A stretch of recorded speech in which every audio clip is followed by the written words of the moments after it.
छाकाणि पाकिस्तान में हिकु नई एयरलाइन लॉन्च थी आहे, साउथ एयर एयरलाइन। इहा पाकिस्तान जे शहरनि खे पाण में हवाई रास्तनि जे ज़रिए मिलाईंदी ऐं सफ़र खे आसान ऐं नंढो बणाईंदी।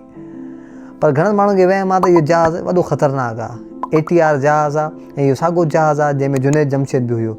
पर इहा हिकु ग़लतफ़हमी आहे। जंहिंमें जुनैद जमशेद हुयो उहो हुयो ATR 42 ऐं जेको साउथ एयर वारा हलाइनि था उहो आहे ATR 72। हीउ पोएं मॉडल खां थोरो अपग्रेडेड मॉडल आहे। इन जा सेफ्टी सिस्टम्स ऐं सेफ्टी कंट्रोल्स बि पोयां F42 खां बहितरु आहिनि। पर रही ॻाल्हि, हीअ थोरो जेट इंजन खां थोरो डिफरेंट आहे। इहो प्रोपेलर जे ज़रिए थ्रस्ट प्रोड्यूस कंदो आहे ऐं इन जी जेकी हाइट हूंदी आहे उहा जेट इंजन जे हाइट खां थोरी घटि हूंदी आहे, 22 खां 20,000 फुट ते। ऐं हीउ जहाज़ आवाज़ बि कंदो आहे जंहिंसां माण्हू ख़ौफ़ खाईंदा। पर नॉर्मली वर्ल्ड वाइड इहो जहाज़ ऑपरेट थिए थो, यूरोप में, जापान में, एशिया जे ॿियनि घणनि मुल्कनि में। त ख़तरे जी का बि ॻाल्हि न आहे अगरि हिनजी हिकु प्रॉपर मेंटेनेंस थिए, टाइम ते इंस्पेक्शन्स थियनि ऐं उनखां पोइ अगरि वेल ट्रेंड पायलट हुजनि।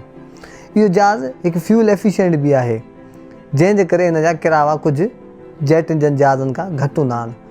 पाकिस्तान में अगरि किरावनि जी ॻाल्हि कजे त कराची खां कोयटा वया गवादर तव्हांखे पवंदो 15,000 किराओ।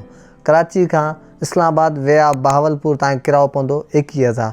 कराची खां सखर किराओ तव्हांखे पवंदो 25,000। सखर जो किराओ ॿियनि सभिनि किरावनि खां महांगो आहे ऐं मां नथो सम्झां इहो इन डिस्टेंस खे जस्टिफाई करे थो। एट द एंड असां सिंधियुनि खे त को फ़ाइदो न थियो। त साउथ एयर वारनि खे खपे सखर ताईं कुझु किरावा मुनासिबु कनि। असांजा रोड बि तबाह ऐं हवाई जहाज़ बि महांगो, वञूं त पोइ वञूं काॾे। अगरि किराओ मुनासिबु थिए थो त मां सम्झां थो इहा पाकिस्तानियुनि जे लाइ हिकु बहितरीनु सहूलियत आहे ऐं सफ़र में हिकु आसानी पैदा कंदो।